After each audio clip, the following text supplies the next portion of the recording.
प्रत्यक्षवाद के बाद अगला टॉपिक अपन लेते हैं व्यवहारिकतावाद, जिसे तथ्यात्मकता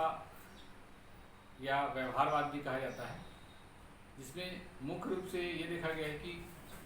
किन्हीं नीतियों, विचारों या प्रस्तावों की जो उपयोगिता है, उसकी प्रासंगिकता है और प्रायोगिकता है, इसके आधार पर जब कार्य पूर्ण हो सके और जब कोई यथोचित परिणाम निकल सके, उसे ही व्यवहारिकतावाद नाम दिया गया।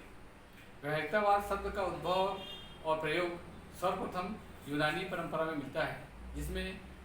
प्रमुख यूनानी इतिहासकार पोलिबियस ने अपने लेखों में व्यवहारिकता की संज्ञा प्रदान की।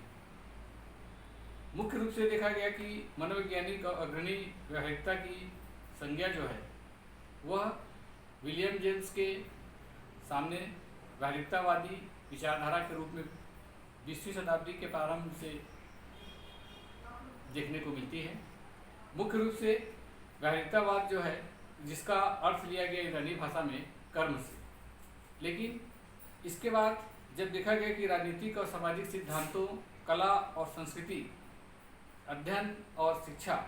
इन सब पे व्यवहारिकतावाद का प्रभाव पड़ने लगा और माना जाता है कि व्यवहारिकतावाद जो है वो प्रमुख रूप से पश्चिमी दर्शन है, जिसमें खास तौर पे अमेरिकी दर्शन का प्रभाव पड़ा, जो पूरे यूरोप में भी व्याप्त है। इसके पश्चात ये देखा गया कि सामान्य रूप से दर्शन की जो प्रत्यक्ष समस्या है, इससे जूझने वाला जो एक स्थान है, उस स्थान के रूप में व्यवहारिकतावाद को लिया गया, क्योंकि व्यवहारिकतावाद एक ठोस और विशिष्ट परिस्थिति को समझने के लिए, वैज्ञानिक ज्ञान के लिए एक आवश्यक बिंदु है। व्यवहारिकतावाद 20वीं शताब्दी के प्रारंभ में दर्शन से संबंध रखने वाले अमेरिकी दार्शनिक जेम्स और उनके अनुयायियों ने इसे लोकप्रिय बनाया। मुख्य रूप से इसका उदय 19वीं शताब्दी के प्रत्यक्षवाद से, कांट के अनुयायियों से, उद्विकास जीव विज्ञान से, नए मनोवैज्ञानिक विचारों से तथा जॉन लॉक और जॉन स्टुअर्ट तथा ब्रिटिश अनुभववादी परंपराओं के कारण इसका उदय हुआ। लेकिन व्यवहारिकतावादी जो विचारधारा है, इसको समझने के लिए मुख्य रूप से 4 विशेष चिंतन को ध्यान रखना आवश्यक है, क्योंकि सर्वप्रथम वर्तमान वास्तविकता ज्ञान और भूलों का सम्मिश्रण है, माना यह जाता है। दूसरा, प्रकृति का स्वरूप परिवर्तनशील है, हम अपने तर्क के आधार पर उसे पुनर्मूल्यांकन और आलोचनात्मक परिष्कृत रूप प्रदान करना चाहते हैं। तीसरे रूप में वैज्ञानिक पद्धति द्वारा प्राकल्पनाओं का गठन, निरीक्षण और सिद्धांत के प्रत्यर्पण में इसका उपयोग करना चाहिए। चौथा बिंदु लिया गया कि समस्याओं से निपटने में तर्क शक्ति का प्रयोग कर मानव कल्याण में उसका उपयोग करना चाहिए। इसके इन 4 बिंदुओं के आधार पर यह माना गया कि इसमें व्यवहारिकतावाद में प्रमुख बिंदु लिया गया सत्य की अपूर्णता। व्यवहारिकतावादियों का मानना है कि प्रकृति संपूर्ण रूप से अपनी अपूर्णताओं और अनियमितताओं का प्रतीक है। उनका यह कहना है कि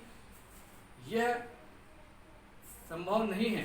कि ब्रह्मांड सुनिश्चित नियमों के अनुसार यंत्रवत परिचालित हो रहा है, क्योंकि उनका यह मानना है व्यवहारिकतावादी विचारधाराओं का कि तत्व या वास्तविकता में एक सत्य जो है वह प्रतीत होता है और दूसरी जगह उसे सत्यापित नहीं किया जा सकता। दूसरे क्रम में लिया गया कि ज्ञान के जो अस्थायित्व का दृष्टिकोण है,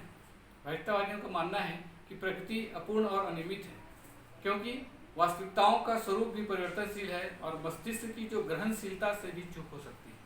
क्योंकि माना यह भी जाता है कि व्यवहारिकतावादी दृष्टिकोण में मनुष्य अपने मस्तिष्क का कुछ ही प्रतिशत हिस्से को सोच में प्रयोग करता है और बाकी हिस्सों को वह तो कभी भी अपने उपयोग में लाने का प्रयास ही नहीं करता। दूसरा ये माना जाता है कि ये जो भी प्रक्रियाएं हो रही हैं वह मनुष्य के प्रयत्नों और भूलों के आधार पर है। उसे यह माना जाए कि ज्ञान का जो अस्थायित्व का जो सिद्धांत है, जिसे व्यवहारिकतावादी मानते हैं कि पूर्ण रूप से परिस्थितियों से तादात्म्य नहीं बैठता, क्योंकि परिवर्तनशीलता, अंतर्निहित मान्यताओं और परिकल्पनाओं और पुनर्मूल्यांकन और परिष्कृत, इसमें जो प्रक्रियागत कार्यप्रणाली है वह ज्ञान के स्थायित्व का दृष्टिकोण को प्रतिपादित करती है। तीसरे बिंदु में लिया गया कि जो व्यवहारिकतावादी निर्माणात्मक है, क्योंकि वैज्ञानिक पद्धति द्वारा प्राकल्पनाओं के गठन और सिद्धांतों के विकास को ही प्रमुख रूप से इस प्रकृति में मार्गदर्शक के रूप में माना गया। चौथे बिंदु के रूप में ये देखा गया कि जो व्यावहारिकतावादी के लिए ज्ञान है वही सर्वोपरि है। किसी भी स्थिति में यदि किसी स्थान का निराकरण करना है या ये कहा जाए कि हमारे ज्ञान के औजार की महत्ता का आकलन उसकी व्यावहारिकता सफलता से ही किया जाना चाहिए, क्योंकि यदि मानव की वास्तविक समस्याओं के निराकरण करने हेतु ज्ञान का प्रयोग करना ही व्यावहारिकतावाद की अनिवार्य शर्त है। और यह भी देखा गया कि व्यावहारिकतावादी जो दृष्टिकोण है वह कार्यात्मक अनुभवों पर बल देता है, अतः किसी जन समुदाय की मानवीय समस्याओं का निराकरण ही इसका परम लक्ष्य है। यह देखा गया कि जो व्यावहारिकतावादी दृष्टिकोण है, जो कि जब एक सिद्धांत के रूप में परिणित हुआ, तो इसमें प्रमुख रूप से चार्ल्स डार्विन के उद्योग विकास सिद्धांत को लिया गया, क्योंकि उसमें देखा गया कि मनुष्य की जो प्रगति है, उसकी जो जीवन और विचारधारा है, और उसमें जो कार्य प्रणाली है जिसके आधार पर वह पूर्ण रूप से एक परिष्कृत मनुष्य के रूप में परिभाषित किया जाता है,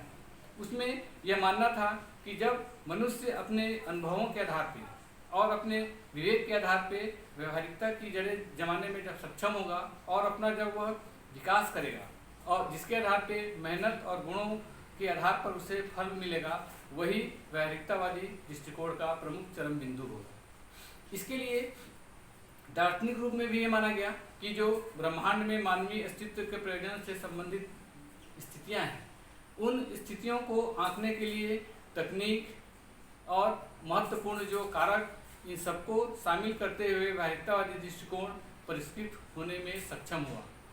फिर यह देखा गया कि जो ब्रिटिशवादी अनुभववाद की परंपरा थी, जिसमें ज्ञान के उद्भव के विकास में अनुभव को बल दिया गया। दूसरी ओर जर्मन जो विचारधारा है, उसमें आधुनिक दर्शन के आधार पर विश्वासों, स्वरूपों और मनुष्य की इच्छाओं और आकांक्षाओं पर बल दिया गया। ये देखा गया कि मुख्य रूप से मनुष्य जो है यदि अपने विश्वास और दृढ़ मेहनत के आधार पर कार्य करे तो वह अपने भाग्य को पूर्व निर्धारित नहीं कर सकता, क्योंकि वह मुख्य रूप से अपनी स्थितियों को व्यावहारिकता के दृष्टिकोण से भौगोलिक क्षेत्र के स्वरूप के आधार पे वह उसे अपने परिवर्तनशील स्थान में रहकर या परिवर्तनशील स्वरूप को स्पष्ट कर अपने वस्तुनिष्ठ अनुभव के आधार पर